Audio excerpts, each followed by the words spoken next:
Pour revenir ce midi, Jean-Simon, sur la fin du projet Nordvolt, parce qu'il y a pas mal de déception puis de la frustration aussi, là. Oui, hier, le gouvernement Legault a fait savoir qu'il retirait tout financement, qu'il intentait des poursuites pour récupérer ses investissements.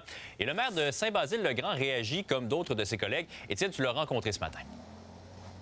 Oui, absolument. Comme bien des Québécois. Il est déçu, évidemment, que ce beau projet, l'un des plus grands projets industriels de l'histoire du Québec, ne voit pas le jour. Hein? Ça, c'est classé, ce dossier-là. Mais là, qu'est-ce qu'on fait du terrain? Lui, il dit quand même que la bonne nouvelle là-dedans, c'est que Nordvolt a quand même fait du travail sur ce terrain-là. Et maintenant, il est disponible pour un projet industriel ou pour un projet immobilier, diront certains. On verra. Mais je l'ai rencontré. Vous voyez un peu son état d'esprit malgré ces mauvaises nouvelles. Et on a espéré jusqu'à la dernière minute, mais bien sûr, hier, le gouvernement a tiré à la plug, comme on dit. Voilà.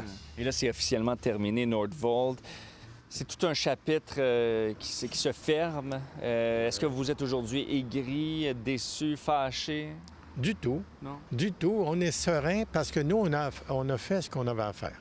En regard du terrain puis son potentiel d'avenir, veut dire, à ce moment-là, tout est possible parce que Nordvolt, en venant ici, il a donné une plus-value à ce terrain-là.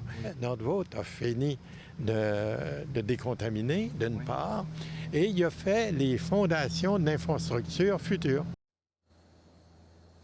Et là, la question, c'est qu'est-ce qu'on fait donc avec ce terrain-là, mais aussi à qui il va appartenir? Québec, qui a investi 270 millions dans le projet Nordvolt, qui a perdu cet argent-là, veut tenter de récupérer le terrain pour se rembourser, puis récupérer de l'argent également qui sont encore dans les coffres de l'entreprise Nordvolt. Donc, c'est ce qu'a annoncé aujourd'hui Christine Fréchette, ministre, évidemment, aussi à Québec. Et on verra s'il y en a d'autres qui pourraient être intéressés par le terrain. Peut-être l'homme d'affaires Luc Poirier qu'on va rencontrer cet après-midi. On vous montre tout ça à 17h. Je ne sais pas combien de temps la pancarte Nordvolt va rester derrière toi, Étienne. Merci beaucoup.